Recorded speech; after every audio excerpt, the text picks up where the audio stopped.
రామాభిషేకం అది అయోధ్యలో 22 తారీఖు రామాలయము స్థాపించడం జరుగుతున్నది. ఆ ఉద్దేశము ఏమిటి, నేను నా వృత్తభక్తిగా నా కళను బట్టి నేను ఆయన పాదుకలను తయారు చేశాను. 5 రోజులలో నిష్ఠతో ఆ స్వామి పాదుకలను తయారు చేసి మన చిలుకూరు బాలాజీ స్వామి స్వామి ద్వారా సురేష్ ఆత్మారాం స్వామి మహారాజు వారికి ద్వారా అయోధ్యకు చేర్చాలన్న ఉద్దేశంతో ఆ స్వామికి నేను ఇవ్వడం జరిగింది. ఈ పాదుకలు ఆ స్వామి అయోధ్య గర్భగుడి అక్కడ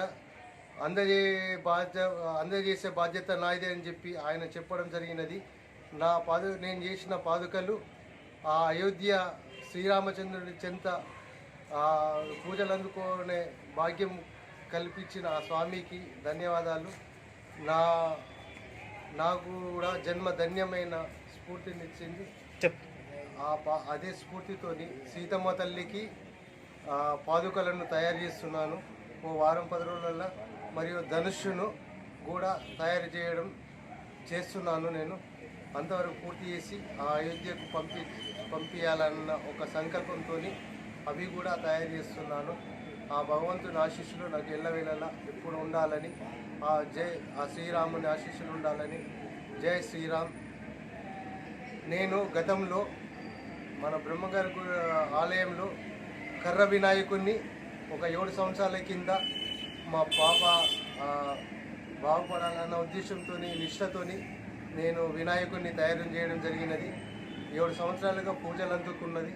మరియు మొన్న పోయిన దసరాకు నేను అమ్మవారి ఇక్కడ దుర్గామాత నందిగుండం దుర్గామాత దగ్గర అమ్మవారికి 22.5 ఫీట్ల రథంని తయారు చేయడం జరిగినది ఆ స్వామికి. అదే స్ఫూర్తితో కూడా నేను నాకు వచ్చిన కళని ఏదో రూపంగా ఆ భగవంతునికి చేయాలన్న సంకల్పంతో ప్రతిదీ చేయడం జరుగుతుంది. అందరికీ జై శ్రీరామ్. నిర్మల్ పట్టణానికి చెందినటువంటి ప్రముఖ కళాకారుడు, అదేవిధంగా విశ్వబ్రాహ్మణ జాతికి చెందినటువంటి వజ్రాచారి ఏలేటి రాముల వారి పాదాలని తన వంతు ప్రయత్నంగా చేసి రాముల వారికి సమర్పించడం జరిగింది. అదేవిధంగా సీతమ్మ వారి పాదుకలు మరియు ధనుస్సు కూడా చేయడంతో తన యొక్క భక్తి, రాముల వారి పైన ఉన్నటువంటి భక్తిని తన కళా నైపుణ్యంతో రాముల వారికి సమర్పించుకుంటున్నారు.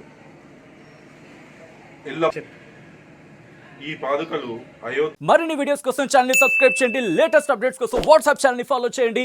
అండ్ లింక్ డిస్క్రిప్షన్ లో ఉంది.